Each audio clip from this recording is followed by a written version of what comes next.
Even though it's like concluded and everything is being set, it just doesn't feel real still.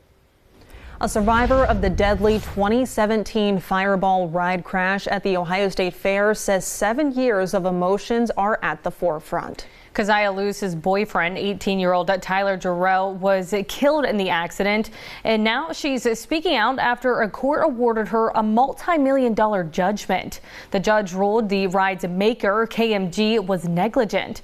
Thank you for joining us on NBC4 at 5. I'm Andrea Robinson in for Jared Smalley. And I'm Jennifer Bullock. Tonight, NBC4's Anna Hoffman spoke one-on-one with Keziah Lewis to get her reaction. Anna, it has been quite the ordeal. Yeah, it sure has, Jen. She says that it feels surreal and it also feels bittersweet. She says that because this chapter is closing, but for her, it's never really going to end. She says even with those feelings, this is just another sign that nothing is going to hold her back from living life. I think it's perfect timing for everything. Keziah Lewis says she spent the last 7 years building a new life for herself. I know that nothing really can shake it too hard. 7 years ago, Lewis was involved in a deadly accident on the Fireball ride at the Ohio State Fair. A row of seats on the swinging ride snapped off, launching 8 people into the air. Lewis's boyfriend, Tyler Jarrell, was killed. Lewis survived, but has gone through 12 surgeries since. She said everyone involved finally got accountability. It's definitely a hard moment because it is bringing up like all the feelings and emotions and everything from over the past 7 years.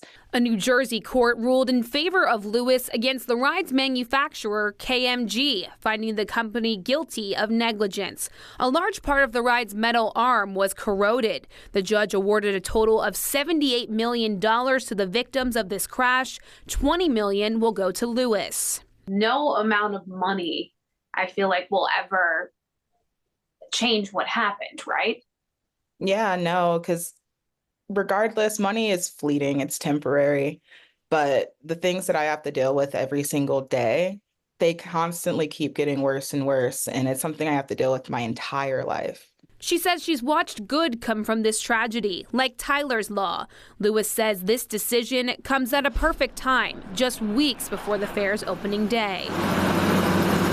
So I feel like over the years, a lot of people might have forgotten about like the potential dangers and the potential suffering that they could have just due to malpractice. So now I think it's perfect to make people realize like, hey, things are changing. People are being held accounted for.